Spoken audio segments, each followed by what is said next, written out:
मैं देखा तो मित्रों मेरे तो पहले आ गया नाइस मुंडा कीती ਉਹਨੇ ਮਾਂ ਦੇ ਹੱਥਾਂ ਦੀ ਗਰਮਾ ਗਰਮ ਸਹਿਰੀ ਸਾਹਮਣੇ ਦੇਖਾਂ ਤੇ ਬੈਠੇ ਅੱਗੇ ਵੀ ਹਾਜ਼ਰੀ ਖਿਦਮਤ ਹੋਗੀ ਮਾਂ ਦੇ ਹੱਥਾਂ ਦੀ ਗਰਮਾ ਗਰਮ ਸਹਿਰੀ ਦੇ ਵਿੱਚ ਦੋ ਪਰਾਠੇ ਮਿੱਤਰੋ ਦਿਖਾਵਾਂ ਰਾਤ ਦੇ 3 ਵਜੇ ਤੇ ਮਿੱਤਰੋ ਕਰਦਾ ਪਿਆ ਜਗਮਗ ਟਾਈਮ ਹੋ ਗਿਆ ਸੀ ਨਮਾਜ਼ੇ ਫਜਰ ਦਾ ਯਾਰ ਹੁਣੀ ਜਿਵੇਂ ਪਹੁੰਚੀ ਜਮਾਤ ਹੋ ਗਈ ਸੀ ਕੀ ਅਸਲਾਮ ਅਲੈਕਮ ਪਿੰਡ ਵਾਲਿਓ ਕੀ ਹਾਲ ਚਾਲ ਹੈ ਸ਼ੁਰੂ ਕਰਦੇ ਆ ਅੱਜ ਦਾ ਮਿੱਠਾ ਔਰ ਪਿਆਰਾ ਜਿਹਾ ਵਿਲੋ ਸਕੂਲ ਨੂੰ ਮਿੱਤਰੋ ਹੋ ਗਈ ਸੀ ਛੁੱਟੀ ਨੰਨੇ ਮੁੰਨੇ ਬੱਚੇ ਪੜ ਕੇ ਆਂਦੇ ਪਏ ਆ ਜੀ ਮਿੱਤਰੋ ਆਇਆ ਸੀ ਚੌਂਕ ਦੇ ਵਿੱਚ ਮੈਂ ਕਿਹਾ ਯਾਰ ਲੱਗਦੇ ਹੱਥੀ 170 ਰੁਪਏ ਦਾ ਪੂਰੇ ਪਵਾ ਲਈਏ ਪੱਟਰੋ ਪਹਿਲਵਾਨ ਨੂੰ ਕਿਹਾ ਕਰਦੇ ਮੈਂ ਕਿਹਾ ਯਾਰ ਕਿਲੋ ਕੁ ਗੋਸ਼ਤ ਕਰਦੀ ਜਰਾ ਸਫਾਈ ਗੋਸ਼ਤ ਦੀ ਕਹਿੰਦਾ ਓਕੇ ਕਰ ਯਾਰ ਕਢਵਾ ਕੇ ਲਿਆਂਦੇ ਬੈਂਕ ਦੇ ਵਿੱਚੋਂ ਨਾਈਸ ਮੁੰਡੇ ਦੇ ਪੈਸੇ ਜੈਵੀਂ ਮੈਂ ਆਇਆ ਛੱਤ ਤੇ ਨਾਈਸ ਮੁੰਡਾ 40 ਪੌੜੀਆਂ ਚੜ ਕੇ ਮਿੱਤਰੋ ਮੈਂ ਛੱਤ ਤੇ ਆਇਆ ਲੇਕਿਨ ਯਾਰ ਨਾਈਸ ਮੁੰਡਾ ਛੱਤ ਤੇ ਹੈ ਮਿੱਤਰੋ ਲਿਆਣਾ ਸੀ ਜੀ ਆਟਾ ਚੱਕ ਕੇ ਯਾਰ ਹੁਣੀ ਪਹੁੰਚ ਗਏ ਮਿੰਟੋ ਪਹਿਲਾਂ ਚੱਕੀ ਤੇ ਮੈਂ ਕਿਹਾ ਯਾਰ ਜਲਦੀ ਜਲਦੀ ਤੋਲ ਦੇ ਮਿੱਤਰੋ ਗੱਟੂ ਲਾਇਆ ਲੱਕ ਦੇ ਨਾਲ ਮੈਂ ਕਿਹਾ ਯਾਰ ਚੜਦੇ ਆ ਪੌੜੀਆਂ ਮਿੱਤਰੋ ਪੌੜੀਆਂ ਚੜ ਕੇ ਹੋ ਗਈ ਮੇਰੀ ਇਹ ਵੀ ਦੇਖਾਂ ਤੇ ਮਿੱਤਰੋ ਮੇਰੇ ਹੋ ਗਏ ਸਾਰੇ ਗੰਦੇ ਹਾਂਜੀ ਮਿੱਤਰੋ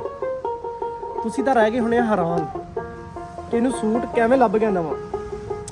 ਦੇਖ ਲਓ ਮਿੱਤਰੋ ਇੱਜ਼ਤ ਬੜੀ ਹੈ ਯਾਰ ਮੇਰੀ ਘਰ ਦੇ ਵਿੱਚ ਮਿੱਤਰੋ ਮੈਂ ਆਇਆ ਥੱਲੇ ਨੂੰ ਨਾਈਸ ਮੁੰਡਾ ਕਹਿੰਦਾ ਬਹਿ ਗੱਡੀ ਦੇ ਵਿੱਚ ਜਾਣਾ ਯਾਰ ਕੰਮ ਮੈਂ ਕਿਹਾ ਕਿੱਥੇ ਜਾਣਾ ਇੱਕ ਆਇਆ ਪਾਰਸਲ ਮੇਰੇ ਕੋ ਚੱਕ ਨਹੀਂ ਹੋਣਾ ਇਸ ਕਰਕੇ ਲੈ ਕੇ ਚੱਲਿਆ ਮੈਂ ਤੈਨੂੰ ਮੈਂ ਕਿਹਾ ਯਾਰ ਤੇਰੇ ਕੋ ਕਿਉਂ ਨਹੀਂ ਚੱਕ ਯਾਰ ਪਾਰਸਲ ਹੋਣਾ ਕਾਫੀ ਵੱਡਾ ਮੈਂ ਕਿਹਾ ਅੱਛਾ ਜੀ ਕਹਿੰਦਾ ਆ ਖੜਾ ਟਰੱਕ ਇਹਦੇ ਵਿੱਚ ਹੈਗਾ ਪਾਰਸਲ ਮੈਂ ਕਿਹਾ ਯਾਰ ਪਾਰਸਲ ਐਡਾ ਵੱਡਾ ਹੋ ਨਹੀਂ ਸਕਦਾ ਪਾਰਸਲ ਮਿੱਤਰੋ ਵਾਕਈ ਹੈਗਾ ਸੀ ਵੱਡਾ ਮਿੱਤਰੋ ਹੈਗੇ ਸੀ 3 ਕਾਰਡ ਰੱਖ ਤੇ ਡਿੱਗੀ ਦੇ ਵਿੱਚ ਇੱਕ ਦੇਖਾ ਤੇ ਪਿਆ ਜੀ ਬੈਕ ਸੀਟ ਤੇ ਬੈਕ ਸੀਟ ਹੋ ਗਈ ਸਾਰੀ ਮਿੱਤਰੋ ਬਿਲਕੁਲ ਹਲਕੀ ਜੀ ਸਪੀਡ ਤੇ ਜਾ ਰਿਹਾ ਮੈਂ ਕਿਹਾ ਯਾਰ ਥੋੜੀ ਜੀ ਦਾ ਰੇਸ ਦੇ ਇਸ ਮੁੰਡਾ ਕਹਿੰਦਾ ਯਾਰ ਇੰਨਾ ਸਮਾਨ ਦਾ ਵਜ਼ਨ ਨਹੀਂ ਹੈ ਜਿੰਨਾ ਹੈਗਾ ਤੇਰਾ ਇਸ ਕਰਕੇ ਗੱਡੀ ਚਲਾ ਰਿਹਾ ਮੈਂ ਮਿੱਤਰੋ ਅਸੀਂ ਆਪਣੇ ਸੋਹਣੇ ਪਿੰਡ ਵਾਪਸੀ ਚੱਕ ਨੰਬਰ 101 ਸ਼ਮਾਲੀਆ ਸਾਡੇ ਸੋਹਣੇ ਪਿੰਡ ਦਾ ਟਾਈਮ ਹੋ ਗਿਆ ਸੀ ਨਮਾਜ਼ੇ ਅਸਰ ਦਾ ਯਾਰ ਹੁਣੀ ਪਹੁੰਚ ਕੇ ਨਮਾਜ਼ੇ ਅਸਰ ਪੜ੍ਹਨੇ ਤੋਂ ਬਾਅਦ ਮਿੱਤਰੋ ਪਿੰਡ ਹੋਈ ਸੀ ਫੋਤਕੀ ਯਾਰ ਹੁਣੀ ਜਾ ਰਹੇ ਆ ਜੀ ਜਨਾਜ਼ਾ ਮਿੱਤਰੋ ਤੁਸੀਂ ਵੀ ਲਾਜ਼ਮੀ ਪੜਿਆ ਕਰੋ ਜਨਾਜ਼ਾ ਪੜ੍ਹਨੇ ਦੇ ਨਾਲ ਉਹ ਪਹਾੜ ਜਿੰਨਾ ਲੱਭ ਜਾਂਦਾ ਮਿੱਤਰੋ ਯਾਰ ਹੁਣੀ ਪਹੁੰਚੇ ਮੇਨ ਬਾਜ਼ਾਰ ਦੇ ਵਿੱਚ ਦੇਖਾਂ ਤੇ ਨੰਨੇ ਮੁੰਨੇ ਬੱਚਿਆਂ ਦਾ ਲੱਗਿਆ ਹੋਇਆ ਮਿੱਤਰੋ ਦੇਖਿਆ ਤੇ ਭਾਈ ਬਣਾ ਕੇ ਦਿੰਦਾ ਜੀ ਫੋਟੋਆਂ ਬਣਾ ਦਿੰਦਾ ਸਪਾਈਡਰਮੈਨ ਨਾਲ ਹੀ ਬਣਾ ਦਿੰਦਾ ਸ਼ਾਹਰੁਖ ਖਾਨ ਕਿਆ ਬਾਤ ਆ ਭਾਈ ਤੇਰੀ ਤਾਂ ਤੂੰ ਤਾਂ ਹੈਗਾ ਯਾਰ ਕਮਾਲ ਜੋ ਸਾਡੇ ਪਿੰਡ ਦੇ ਮੇਨ ਬਾਜ਼ਾਰ ਦੀ ਟੈਂਕੀ ਕਿਆ ਬਾਤ ਆ ਇਹ ਮਨਾਜ਼ਰ ਦੇਖਣ ਵਾਲੇ ਹੁੰਦੇ ਆ ਯਾਰ ਚਲੋ ਲੱਗਦੇ ਹੱਥੀ ਆਦਲ ਭਾਈ ਦੇ ਕੋਲੋਂ ਸੂਟ ਵੀ ਲਈ ਆਦਲ ਭਾਈ ਨੂੰ ਹੱਥ ਚੱਕ ਕੇ ਕੀਤਾ ਸਲਾਮ ਭਾਈ ਸੂਟ ਦਿਓ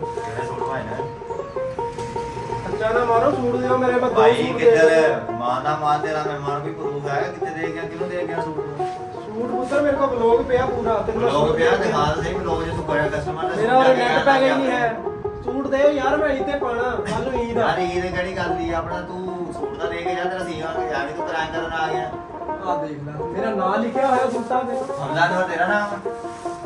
ਮਿੱਤਰੋ ਸਵਾਇਆ ਜੀ ਇੱਕ ਕਾਲਾ ਸੂਟ ਤੇ ਇੱਕ ਹੈਗਾ ਜੀ ਜਾਮ ਮਿੱਤਰੋ ਮੈਂ ਪੈਸੇ ਦਿੰਦੇ ਹੋਏ ਦੇਖਾਂ ਤੇ ਮੇਰੇ ਹੱਥ ਕੰਮਣ ਲੱਗੇ ਆ ਮੈਂ ਕਿਹਾ ਯਾਰ ਕੀ ਹੋ ਗਿਆ ਬਾਜ਼ਾਰ ਦੇ ਵਿੱਚ ਮਿੱਤਰੋ ਲੱਗੀਆਂ ਹੋਈਆਂ ਰਕਸ਼ੀਆਂ ਦੀਆਂ ਲਾਈਨਾਂ ਲੱਗੀ ਹੋਈ ਆ ਸਬਜ਼ੀ ਨਾਲ ਲੱਗਿਆ ਹੋਇਆ ਜੀ ਮੈਂ ਕਿਹਾ ਯਾਰ ਚਲੀਏ ਹੁਣ ਖੇਲ ਯਾਰ ਬਾਬਰ ਭਾਈ ਤੈਨੂੰ ਖੇਲਣੇ ਤਾਂ ਆਂਦਾ ਨਹੀਂ ਕਹਿੰਦਾ ਯਾਰ ਸਾਰੇ ਛੱਕੇ ਹੀ ਮੈਂ ਲਾਉਂਦਾ ਮਿੱਤਰੋ ਯਾਰ ਹੁਣੀ ਪਹੁੰਚੇ ਖੇਲਣ ਵਾਸਤੇ ਦੇਖਾਂ ਤੇ ਮਿੱਤਰੋ ਟੀਪੂ ਭਾਈ ਨੇ ਕਰਾਈ ਬਾਲ ਨਾਲ ਹੀ ਹਸਨ ਭਾਈ ਨੇ ਲਾਤਾ ਛੱਕਾ ਆ ਗਿਆ ਮਿੱਤਰੋ ਮੈਂ ਵਾਪਸ ਮੱਲੇ ਦੇ ਵਿੱਚ ਦੇਖਾਂ ਤੇ ਨੰਨੇ ਮੁੰਨੇ ਬੱਚਿਆਂ ਦੇ ਨਾਲ ਲੱਗੀਆਂ ਹੋਈਆਂ ਦੱਸ ਕੀ ਹੋਇਆ